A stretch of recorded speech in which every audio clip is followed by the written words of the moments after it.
Pernah gak sih lo ngerasa boros banget ketika lagi self reward? Kayak beli baju baru, makan di restoran mahal, atau bahkan liburan di luar negeri hanya karena ngerasa biar dapat reward dari kerja keras sehari-hari.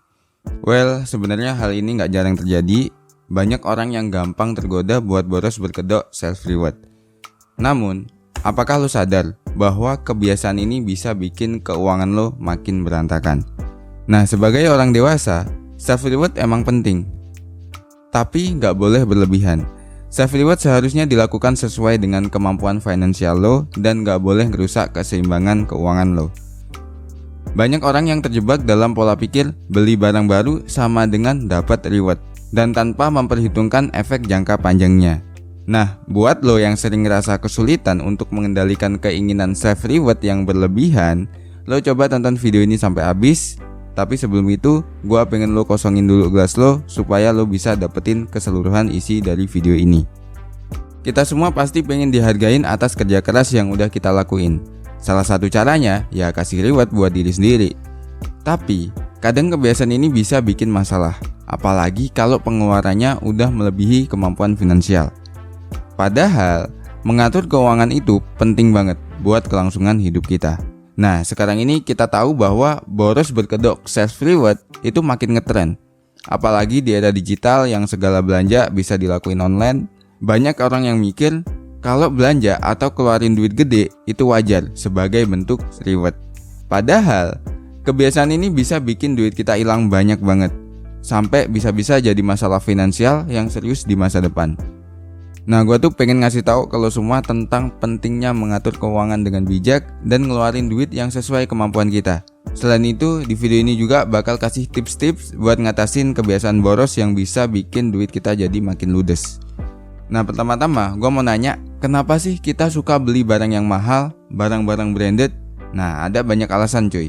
Misalnya, pengen kelihatan keren. Terus ada juga yang pengen dianggap sukses dan mampu beli barang mahal. Tapi kadang juga kita beli barang mahal cuma buat gengsi aja, buat muasin diri sendiri aja gitu. Banyak banget yang kayak gitu. Sebenarnya ada perbedaan alasan antara orang miskin dan orang kaya beli barang mahal. Nah, kebanyakan orang miskin kalau beli barang mahal itu karena pengen terlihat sukses, pengen terlihat keren, dan pengen dianggap kalau dia itu masuk ke golongan orang yang kaya. Nah, sedangkan orang kaya itu beli barang mahal bukan karena dia itu pengen dilihat kalau dia itu orang kaya, tapi karena mereka punya uang yang banyak dan bisa beli barang mahal tanpa berpikir panjang. Ya, jadi kalau lo masih ngerasa miskin atau belum kaya-kaya amat, mending jangan beli barang mahal buat ikut-ikutan cuy. Karena lo bakal capek sendiri dan ngerugiin diri lo sendiri.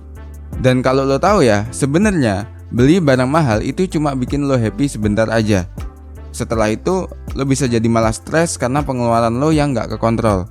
Nah, di sini gue saranin mending lo jangan terlalu mengandalkan barang mahal buat bikin lo bahagia. Lo cukup beli barang-barang sederhana aja, yang penting sesuai sama kebutuhan lo. Kalau lo pengen beli kebahagiaan, lo bisa coba cara lain seperti beli pengalaman daripada barang, karena itu bakal ngasih lo reward kebahagiaan yang lebih jangka panjang. Ya, intinya lo harus bisa memilih reward yang sesuai sama kebutuhan finansial lo. Jangan sampai lo boros, duitnya habis cuma buat beli barang mahal yang cuma bikin lo happy sebentar aja. Kalau lo ngerasa terlalu boros dan pengeluaran lo terlalu melebihi budget, gua bakal ngasih tips-tips yang bisa lo terapin. Pertama-tama, lo harus mulai belajar ngendaliin diri lo. Lo tuh jangan terlalu sering ngikutin emosi dan kepengenan lo buat beli barang-barang yang sebenarnya nggak terlalu dibutuhin.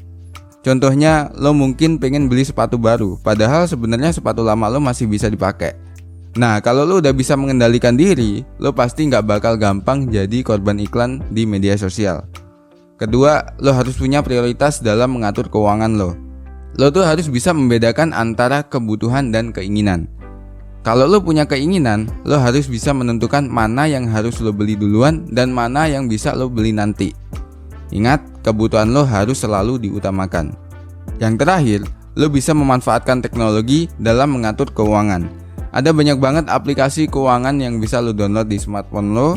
Lo bisa pakai aplikasi itu buat bikin list pengeluaran, mengatur budget, atau mungkin bahkan buat ngatur investasi.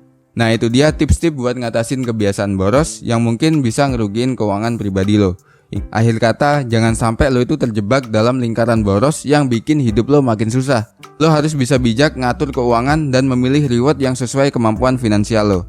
Jadi kesimpulannya, self reward sebenarnya hal yang bagus, tapi harus diatur dengan bijak dan disesuaikan dengan keuangan kita. Nah, sebaiknya kita tuh bisa membeli barang-barang yang memang benar-benar kita butuhin.